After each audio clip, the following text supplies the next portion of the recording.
moving on to some women's snowboarding news. Kelly Clark is retiring. From competitive snowboarding. Not from snowboarding, but from competitive snowboarding. So she's not going to be competing in contests. Yeah, and her and Donna Carpenter have been working on a new board that's like powderish freestyle for the next leg of her career. Mm-hmm. You know they're not going to get rid of her after 20 years. Oh, no way. And she's the most winning women's snowboarder competitively. Yeah. Because she 20 years of competitions and stuff. I mean, she went to, 4 Olympics, I think? 3 Olympics, 4 Olympics, something like that. Something like that. And, by the way, this podcast, now brought to you by Twizzlers. They don't taste that great, but they're fun to eat. It's like eating plastic. Yeah. But, yeah, so she's moved into this new phase of her career where she's going to be riding more POW, which will be easier on her body. She won't have to ride. She won't have to travel as much to, go compete. She'll be able to travel and just go ride POW. Right.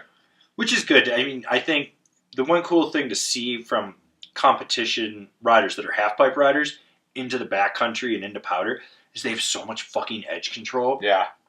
That it's phenomenal. So I really want to see the lines that she chooses and how she adds to it. Mm-hmm. I'm really curious to see where that goes, and I am actually excited to see what she's going to do with this, because she could turn this into a pretty big push for women's snowboarding in the backcountry, and freeriding. There's a couple girls out there, Robin Van Gyn and MFR, that are really pushing that backcountry style Leanne riding. Pelosi. Leanne's pushing it again too. Ani Boulanger, and Fleur Marxer. Yeah, there's some chicks out there that are finally starting to push it out there, but to see, to get somebody of, Kelly's caliber and notoriety too. That's the other big thing is, we just named all those people, but how many average people even know who those people are? Nobody knows who those people are, except core snowboarders or people that are paying attention to snowboarding. Even people that are paying attention to snowboarding, women's snowboarding gets so much less coverage that how many people could name Robin Van Gyn?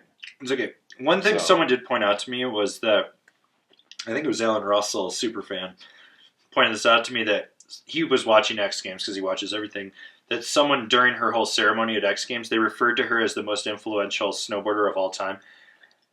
I really want to choke. If that is true, I want to choke that person and be like, you do not understand influential. I'm going to bet Shaun White is more influential. Oh, 100%. Travis Rice is more influential. Most influential woman? You might have a leg to stand on there. Yeah. I mean, I think that there are others on that caliber that deserve that thing. But I think currently, yes, for women's, probably. Mm-hmm. I need to go read her book, too, even though I heard it's full of all sorts of snake cult shit about Jesus. I don't know. But, yeah, and we really mean no offense to Kelly in this. She's phenomenal. She's honestly been great for women's snowboarding. She's a phenomenal rider. We're stoked to see her in the next phase of her career here. But calling her the most influential rider, if that was the case, it's pretty much just flat out ignorant. Well, then again, it's the X Games, and some of their announcers and people there are fucking retards. Dude. Yeah. Bad. Yeah. But if she's going to go more into that Dave Downing,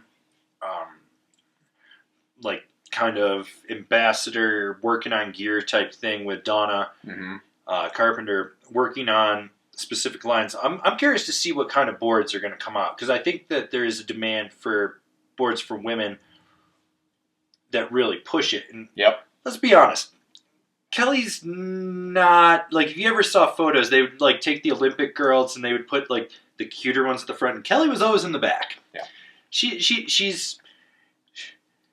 She's a very handsome woman. That's the best way I can describe it. That's a polite way to put that. She's a very handsome woman. Yeah. But she also has a different,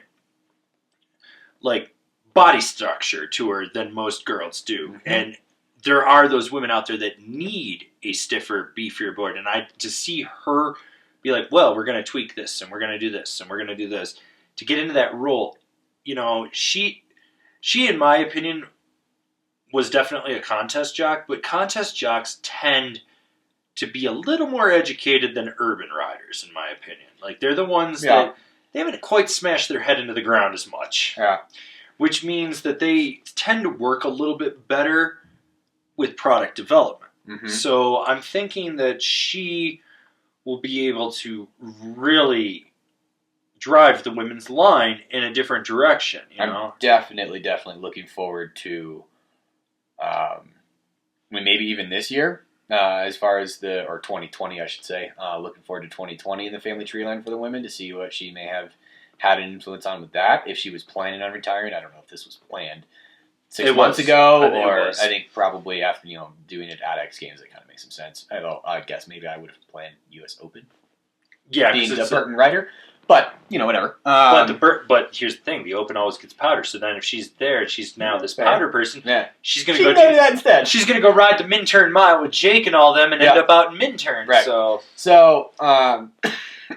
if we don't see anything for 2020 out of the family cheering line that's heavily influenced by Kelly, then I'll be really excited to see what we get for women's free ride powder shapes out of the family tree line in 2021. Because of Kelly's influence, I'm going to be really excited. Well, either that or we'll get some late release stuff. My guess, there's always that possibility too. But, I would be stoked to see a free ride power oriented, basically Kelly Pro model. Right. Yeah. I think it's needed in the industry. Yeah. No, fully agree with you. I'd definitely be in support of that. But thank you for the last 20 years of your service. Yeah. Definitely. 20 years. Don't you get a gold watch with that? You should. Yeah. Yeah, gold watch, I think. Yeah, isn't that what they used to give you in the 50s? And then 20 years ago. You worked for 20 or 25 years, then you retired, then you died 3 years later. Yeah, competing for 20 years is something.